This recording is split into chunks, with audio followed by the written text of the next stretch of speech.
warahmatullahi wabarakatuh.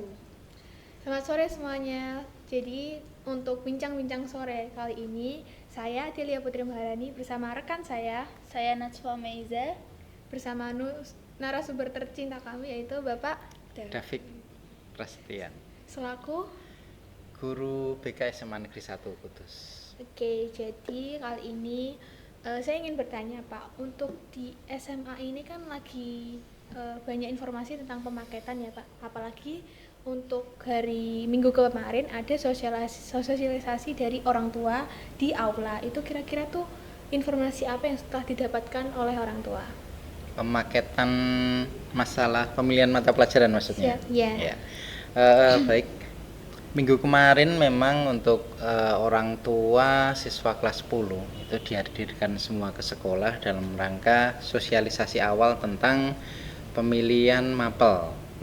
Jadi dalam kurikulum Merdeka ini kan memang salah satu kekhasannya selain ada P5 itu juga siswa itu ada kebebasan untuk memilih mata pelajaran yang sesuai dengan bakat dan minatnya gitu. Cuman kebutuhan siswa itu juga nanti diakomodasi sekolah sesuai dengan kemampuan sekolah seperti itu. Jadi pemilihan mapel itu nanti akan disuguhkan ke siswa. Kalau nggak salah ada 10 pilihan mapel nanti untuk siswa kelas 10 yang akan naik kelas 11. Dari 10 pilihan mapel ini nanti siswa kelas 10 boleh memilih mapel yang sesuai dengan prodi saat dia ingin melanjutkan kuliahnya di prodi apa gitu. Misalnya dia ingin melanjutkan kuliah di kedokteran misalnya, berarti pilihan mapel yang harus diambil menurut keputusan Menteri nomor 345 tahun 2022 itu siswa tersebut harus mengambil biologi dan kimia kayak gitu. Jadi tiap prodi itu nanti ada pilihan mapel tersendiri yang mensyaratkan untuk diambil itu melalui, kalau siswa tersebut ingin mengambil melalui jalur SNPP seperti itu. Untuk kira-kira yang setelah saya dapatkan ya Pak dari sosialisasi orang tua kemarin, itu katanya ada perubahan ya Pak untuk paketannya, pelajarannya, atau bagaimana itu Pak? Jadi kalau SMA 1 itu hampir setiap tahun akan berubah. Jadi kita tidak membuat paketan. Jadi paketan itu muncul dari pilihan siswa gitu. Cuman mata pelajaran yang kita tawarkan memang agak berubah untuk tahun kalian ya yang kelas 10 ini. Jadi yang baru itu nanti akan ada antropologi.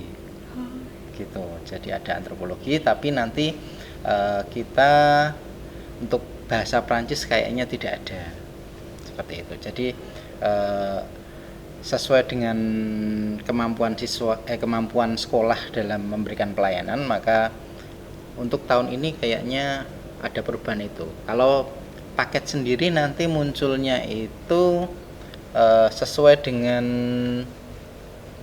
pilihan siswa gitu. Jadi menggunakan suara siswa untuk angkatan saya Pak, berarti kira-kira minatnya lebih di mata pelajaran apa dan mapel apa gitu ya Pak? Jadi siswa itu nanti akan dapat informasi, mungkin sudah dapat informasi ya dari guru BK, paling nggak informasi awal tentang besok ketika kalian naik kelas 11 akan ada pemilihan mata pelajaran berdasarkan minat dan bakatnya tentu saja, dan berdasarkan pilihan prodinya ketika yang dicita-citakan ketika besok mau kuliah seperti itu. Jadi nanti kalian boleh milih 4 pilihan mapel yang mana nanti kita rankingkan. Jadi mungkin awal akan ada angket atau kuesioner gitu ya, kuesioner tentang pilihan mapel kalian. Itu nanti kalian bebas memilih yang sesuai dengan minat dan bakatnya tentu saja, karena kelas 9 dulu pernah tes ya, ABM ya. Iya benar. Nah, itu nanti kita gunakan sebagai acuan juga tes ABM itu. Jadi bakat kalian sebenarnya ada di mana gitu. Nanti silahkan dikonsultasikan dengan guru BK kelas 10, kelas kalian masing-masing untuk menentukan itu. Ketika nanti kalian sudah memilih prodi yang besok kalian ambil, di prodi itu nanti akan ada syaratnya mata pelajarannya. Nah, silahkan kalian pilih itu jadi prioritas 1, 2, 3, dan 4. Nanti dari hasil itu kita akan rangkum, kemudian kita akan pilah-pilah, nanti baru akan jadi paket di situ. Nah, paket itu baru disesuaikan dengan kondisi atau kemampuan sekolah untuk memfasilitasi. Misalnya gini. Kalau misalnya sekolah memfasilitasi hanya mampu misalnya untuk mata pelajaran fisika misalnya. Mata pelajaran fisika hanya mampu untuk 3 kelas, tapi peminatnya ada 5 kelas. Nah, ini akan di-ranking menurut nilai fisika kalian atau nilai IPA kalian gitu. Nanti nilai yang tinggi sampai 3 kelas itu bisa ngambil fisika. Seperti itu. Kemudian selanjutnya nanti kita konsultasikan lagi dengan siswa, dengan orang tua untuk pembahasan lebih lanjut. Seperti itu. Mungkin akan ada pertanyaan dari rekan saya.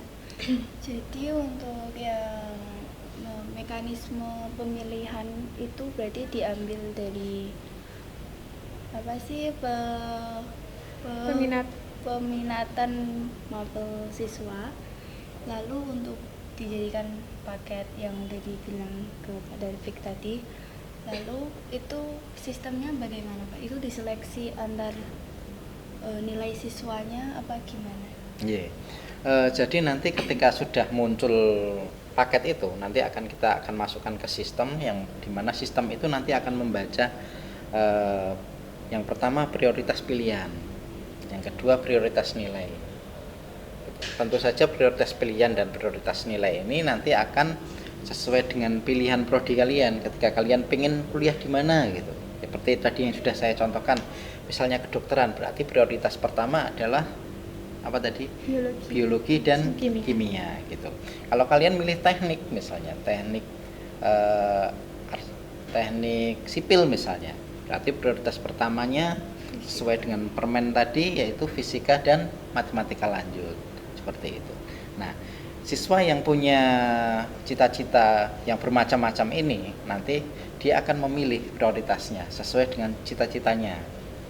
Nah, seperti itu. Nanti paling tidak nanti sekolah akan berusaha untuk memfasilitasi pilihan kalian di pilihan 1 atau 2. Jadi pilihan 1 2-nya insya Allah kita usahakan agar dapat. Oh iya Pak, kalau saya sendiri kan memang sudah sering ya Pak mendengarkan dari teman-teman saya yang sekelas ataupun beda kelas ya Pak. Itu biasanya tuh sering ketika guru menanyakan mau lebih minat di mana, itu tuh sering menjawabnya IPS nih Pak. Dan IPA tuh mungkin hanya beberapa masih bisa dihitung Pak. Nah itu kira-kira kalau untuk sekolah sendiri apakah akan memberikan kuota apa ya? Kalau saya lihat-lihat dari kelas 11 ini kan rata ya Pak, IPA IPS hampir rata. Kira-kira kalau di angkatan saya apakah mungkin dominan IPS atau bagaimana Pak? Kita belum bisa mengatakan nanti dominan IPS atau IPA ya, karena memang kita nunggu dulu, jadi nunggu tadi apa kuesioner itu apakah benar-benar dominan IPA atau benar-benar dominan IPS. Kalau jadi gini, track record sekolah kita itu dulu IPA itu ada 10 kelas, IPS itu hanya ada 2 kelas dulu. Jadi memang SMA 1 itu dulu dominannya di IPA. Tapi kemudian ketika kurikulum merdeka dengan kita sudah tidak mengenal lagi IPA IPS, kita kan sudah memakai pilihan mapel. Itu sudah hampir rata. Jadi kalau misalnya ada pilihan yang IPA campur IPS, ada yang pilihan dan gitu. Jadi sudah kita nggak mengenal lagi jurusan IPA atau IPS. Memang ada beberapa kelas yang IPA murni gitu. Tapi ada juga kelas yang campuran, ada juga kelas yang IPS murni gitu. Jadi tidak bisa dikatakan nanti IPA-nya berapa, IPS-nya berapa, sudah tidak bisa seperti itu. Berarti lebih tetap kembali ke kita ya Pak, sesuai dengan nanti hasil vote yang setelah SMA 1 berikan. Nah kira-kira ya Pak, kalau dari saya sendiri, saya kan memang pengennya tuh ada 2 prodi ya Pak, di manajemen sama di hukum. Nah kira-kira tuh saya memfokuskan di mapel apa yang benar-benar itu pokok. Kalau setahu saya ya Pak, memang ekonomi, tapi untuk selain mapel itu saya masih bingung, karena menurut saya ya kalau untuk manajemen memang ekonomi, tapi yang di sampingnya ekonomi itu apa, saya masih bingung Pak. Untuk manajemen memang mata pelajaran wajibnya yang harus diambil itu ekonomi. Cuma kalau untuk hukum itu mata pelajaran yang harus diambil sosiologi. Jadi sebenarnya sosiologi dan PKN. Cuma PKN itu kan menjadi mata pelajaran wajib, jadi tidak mata pelajaran pilihan. Jadi semua siswa itu kan sebenarnya dapat mata pelajaran wajib dan dapat mata pelajaran pilihan.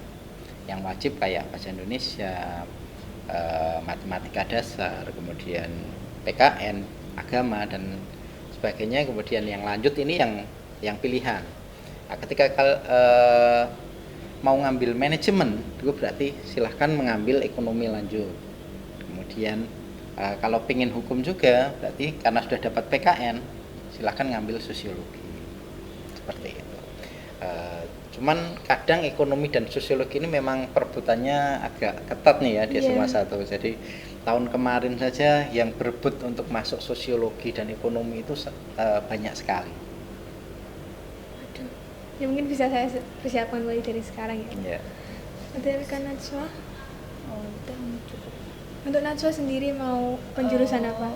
Ambil apa? Kira-kira prodinya?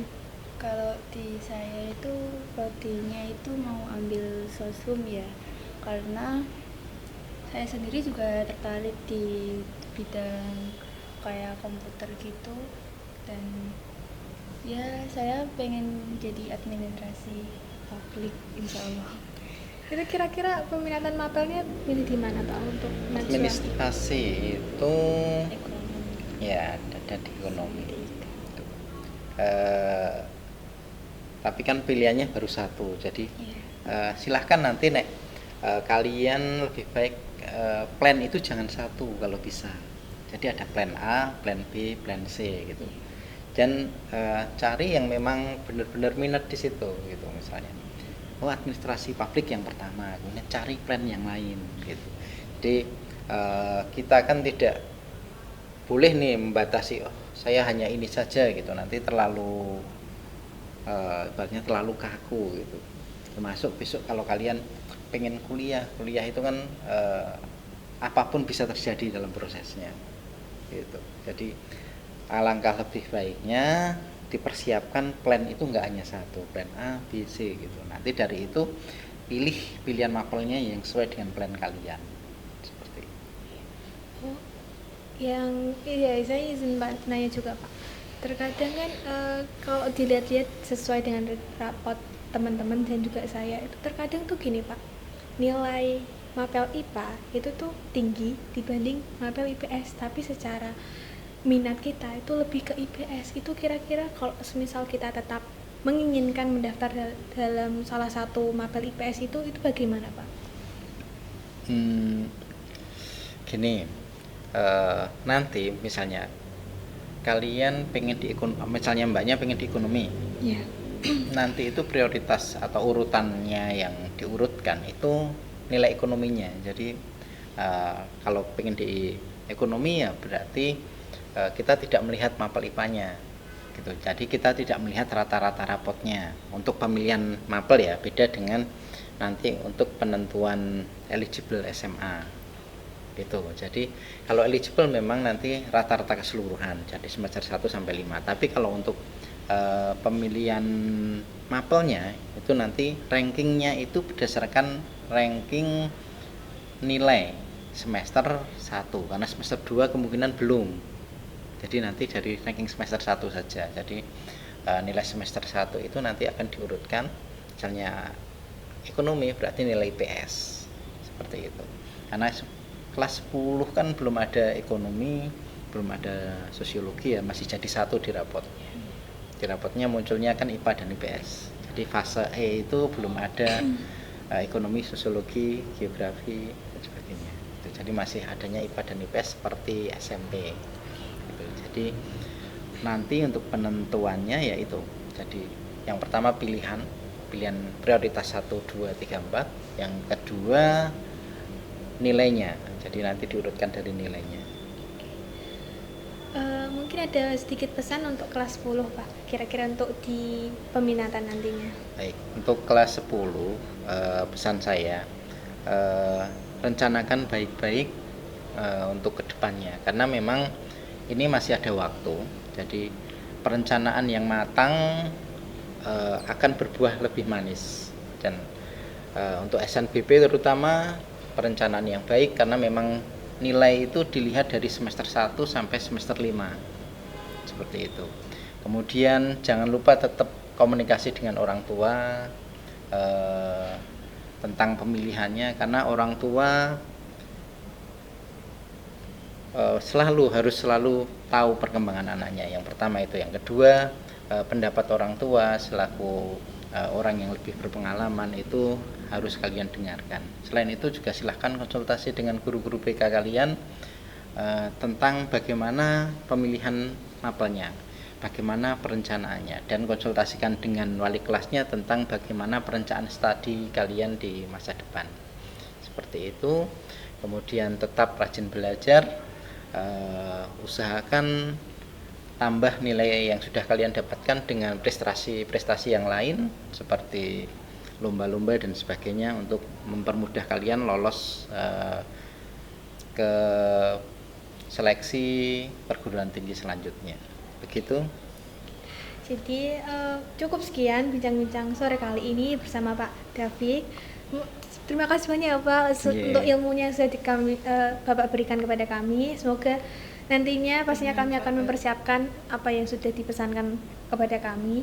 Dan sekian dari saya dan rekan saya dan narasumber kami Bapak David. Wassalamualaikum warahmatullahi wabarakatuh.